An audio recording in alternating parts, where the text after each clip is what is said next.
My name's Danniel JUMA LUBOBI, and I stay here with my family.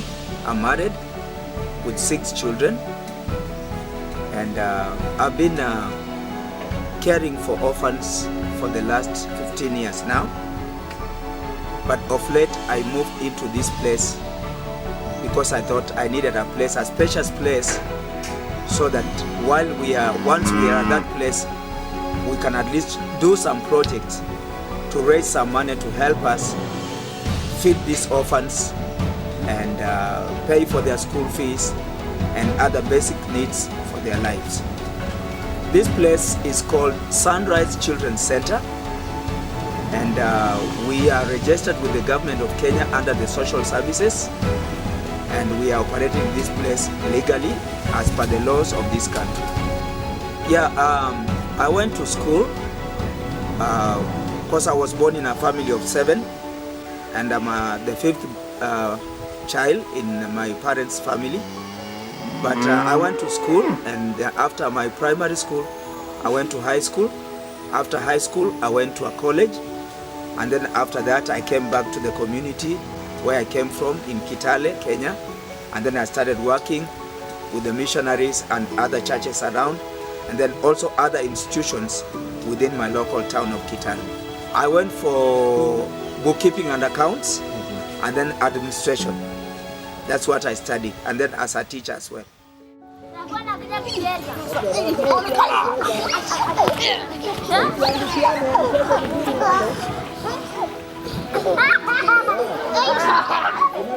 Okay, one other thing I want to add on this information I'm trying to share with everybody is that here on the ground, now that we have enough land of which we can utilize, the government's condition, especially with the children's department, they want us to have a dormitory for the boys so that we separate them, not to let them sleep under one roof with the girls. So right now, we are looking for some possibilities of getting some funds to put up a dormitory. So we urgently need a dormitory for the girls, for the boys, and then the girls will keep the big house, the old one. And then another thing is that we have in our objectives, like from long time back, we want to put our children into a better school. We want to give them good treatment. And we have seen that in this area, parents are taking their children away and far from here, taking them to a better school, and even taking them to a better medical facility. So it is in our objectives that we want to put up a good clinic, medical clinic on our compound, and a very good school whereby our orphans would go there and study for free. But at the same time, we will invite some parents who are rich to bring their children into this school on our compound, and then they will pay their school fees, and this money raised through the school will help us to run the orphanage as well as meeting the needs of our orphans and the people who will be working with us to teach in this school that we are planning of putting it up very soon. Wasichana ni karibu 12. Na ni mashida gani, changamoto gani? Changamoto ziko, mashida ziko, kwa sababu wakati tulianza, at least naweza kusema tulikuwa na watu walikuwa na support, at least hata msamwezi tunaweza kuangalia huko kwa bank tupate kitu elimu, niwe nikijitegemea, kwa sababu hata sometimes wanarudisha hawa form 4, wanarudishwa school fees. Hata ukiangalia kuna wengine wako hapo walirudishwa school fees, saa zingine sasa unakimbilia wacha ule wa form 4 aende, huyu wa form 2 wacha kae kwa mlango kwanza nitampeleka. Sasa shida imekuwa ni issue, watu hakuna wenye wanatopea pesa. Unajaribu mbinu, mtu anakuja kwa browser zingine anakuambia nitakusponsor na kupea kidogo anaenda. So sometimes nikaambia mzee wangu tukikaa chini tufanye all our property tufanye kama vile tuko na shamba sasa. Nilifanya hii changamoto, nilifanya nikauza penye nilikuwa nimenunua milimani karibu eka. So tukaiuza kwa sababu ya shida zenye tulikuwa tunapitia na watoto. Tuiuze tukuje kwa shamba kubwa, tungeweza tuuze tukuje kwa shamba kubwa ndio tupate venye kama ni mahindi tunaweza kuharvest wenyewe, kama ni mboga. Hii ni mwaka yetu ya 3, tutasettle mzuri hapa hivi. Lakini naona venye nimeweka projects fulani kama hizo fish pond. Hiyo sasa yenye iko ni trip 2 ya kuvuna. The harvest nililipia watoto form 3 wale wenye wako huko shule wao hawajakuja hapa hivi. Lakini sasa hii in the second round nikasema niweke kama vitu kama greenhouse, mtu akinisupport. Nikakuwa naona kama mtu akinisupport ni afadhali asinisupport kila mwezi, anipe tu na niambie utafanya hii na niache hapo hivyo ili niendelee kutunza watoto. Hiyo ndio kwa wili yangu, kwa sababu nilijitolea from the street nikawatoa kidogo. Sasa nikuachilia kama saa hizi hawana kitu, kwa sababu target yangu ni kulea watoto vile nilianzisha. Kama nilimtoa street, nimlea kuwe mtu mkubwa, akimaliza shule kama hata join university, akimaliza shule nimweke mahali pengine kwa project fulani, hata kama protechnical asome, ni mseti na way, hata kama ni nyumba kumlipia miezi kadhaa, ili aanzie hapo maisha, ajivunie nilikuwa kwa home fulani na nikasaidiwa nikakuwa mtu kwa society. Na binadamu saa nyingine uchoka. Kuna wakati unasikia roho imechoka, na ni nini inakupa ile motisha ya kuendelea?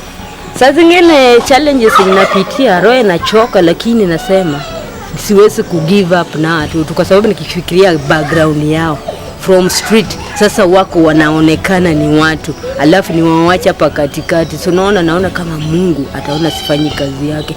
Challenges napitia, lakini kuwa nangangana na hata huwa wenye wako shule saa zingine wakifukuzwa kikapu, nawaambia msife moyo. Kama Mungu alipanga mtasoma mmalize shule. Huwa nawapea motisha ya kuishi na mwelekeo, nawaambia hii ni mwanzo tu, pengine mbele huko mtafanikiwa. Hapa hivyo acha mteseka, hata mkilala njaa mkifanya nini, lakini msome kwa bidii.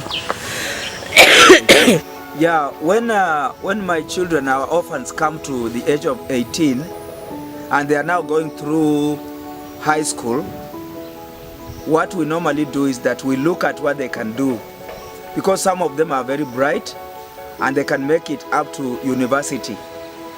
The only challenge there is that we might not have enough money to take them all the way to university. We need a lot of money to do that.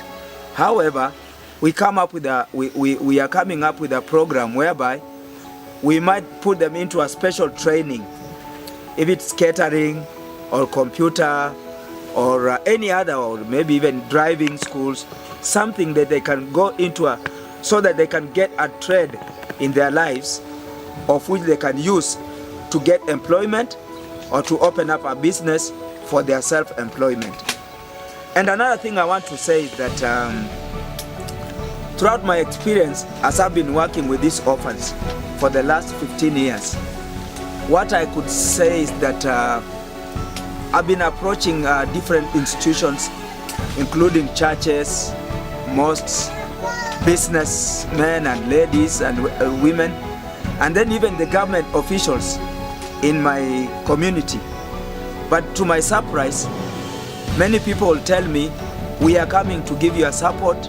They recognize what I'm doing, they encourage me to continue doing it, and then they come up and say, we are coming with our support, give us a few days, we are coming to support you, but they will never show up. That leaves me alone, I and my wife and my sons and my daughters, to just press on and keep on providing for these orphans. We do all we can within our powers, within our abilities, to raise some money to support these children. Because if we wait for the government to come and give us support, if we wait for these other institutions such as churches or mosques or even businessmen, nobody is ready to come up, like directly to us and say, you are looking for this help, we are coming in to support you. That has never happened, and I'm afraid to say so, but I can say it because I know it's the truth. It may not happen, and it will not happen. People say we will support you, but they will never support you. So we just have to work, and because it's part of my ministry, it's part of my calling, I want to keep on doing this until I make sure these 23 orphans that I have, and I've been keeping them for 15 years. I want to make sure they go through schooling until I bring them where I think my ability will enable me to bring them there, and that's the time I'll be satisfied. When I started working with these orphans on the streets, that was the time my family was still very young, and my own children were still very young, like babies. So they started seeing them within our family when they were still very young. So it became part and parcel to their lives. And that's why we didn't have a challenge or any opposition from our own children. And that's why our own sons and daughters, they have a passion and they really support us as their parents. And they accept and they agree with us, and they say, indeed, it's good for us to continue supporting these orphans and to make sure they get basic needs of their lives. Yeah. If I had a chance to speak to the president of this country of Kenya, to the governor of Trans-Nzoia, or to any other leader, be it a church or a mosque, or to anybody, what I would tell them is this. I would tell them to step in and help me with one item, not more than one, and that is clearing the payment of this property. And then leave the rest on us, because we don't want to keep on being dependent. We want to be independent. We like for this property, let me say, when we came in, we agreed with the owner of this property that we were going to pay 9.5 million. And right now, as we are talking, we have paid him up to like almost half of it. How big is the place?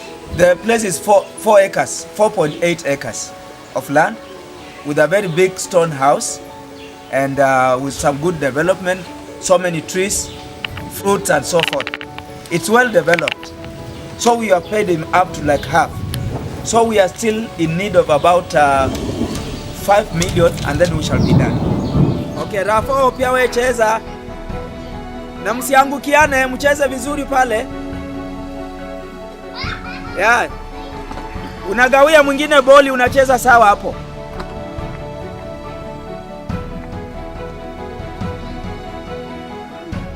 Chezeni na wale watoto wadogo pia. Mwafundishe boli hapo. Fundisha huyo Sean Morgan boli. Yeah. Neema, na wewe wapi basketball yako? Netball iko wapi? Pia wewe ninyi mcheze yenu.